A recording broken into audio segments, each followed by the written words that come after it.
This is my third year as the head coach, and my fourth year coaching here overall. I was an assistant my first year. I think for me, it was all about coming home. You know, I'd been through the program, I knew the challenges of the program, and to be able to come back and see the type of young men that were already in place here, that they just needed someone to believe in them, someone to trust.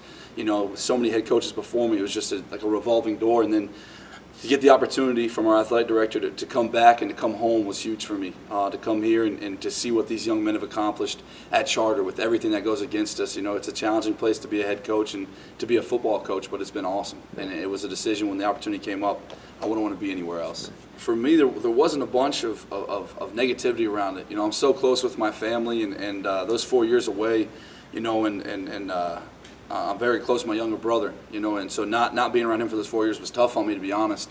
And him, you know, starting to go to Charter himself and not being here with that transition was kind of rough for me personally. And then, you know, ever since high school, I knew I wanted to be a football coach. That's what I wanted to do with my life. You know, my head football coach in high school, Otis Mounds, made such a huge impact on me, and to have the opportunity to go home and make that same impact was very, very important to me. And so the negativity and stuff of whatever is said, I really didn't really hear it. I mean, I don't even know if it was there, to be honest with you.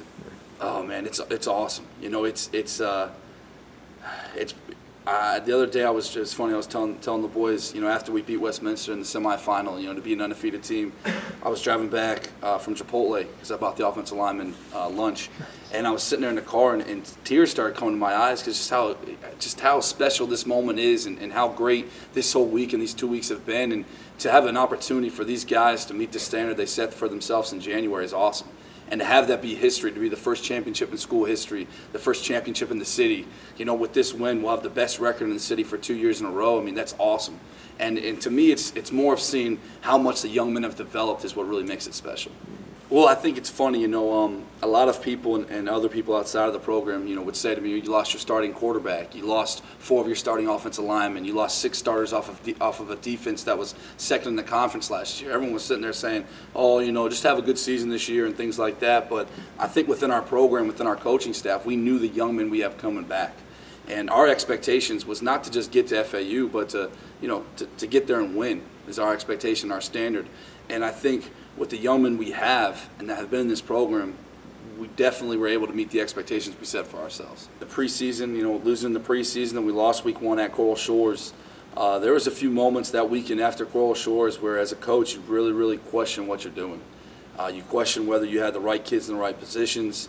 You question, are you running practice the correct way? Are you coaching things the right way? Do you have the right assistant coaches in place?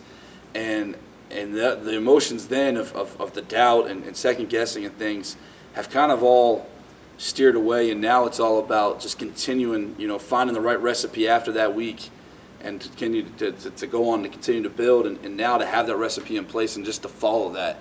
And so the emotions then was of doubt and questioning and things like that, and now it's, all right, what else can we do to get better? What else can we make sure we meet our standard is where we're at. It's got to be,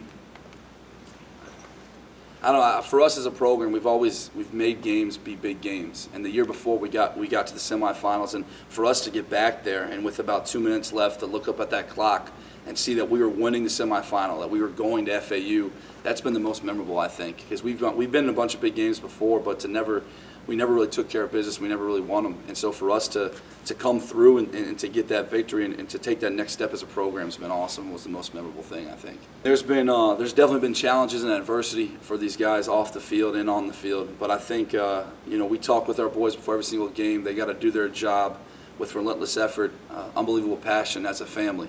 And that aspect of being a family is very, very important. And definitely through everything, the boys have definitely grown closer together and become one heading into Saturday. You got to try to stay consistent, but at the same time with the bye week, we had to still try to compete and keep the competitive edge in practice with the guys and keep a physical edge. But I think for us as a coaching staff and as a program is we have to understand that this moment's not bigger than us. You know, we are bigger than this moment. I mean, although in the grand scheme of things what it truly means, but as a mental approach, we need to make sure that we understand that the moment's not bigger than us and we're bigger than the moment. Be remembered. You know, we talk all the time about being that team, being that class or whatever. I mean, our seniors are the winningest class in school history, and this type of win on Saturday could take this team and make them the most memorable. So I think for us, it's got to be 2 words. It's got to be remembered.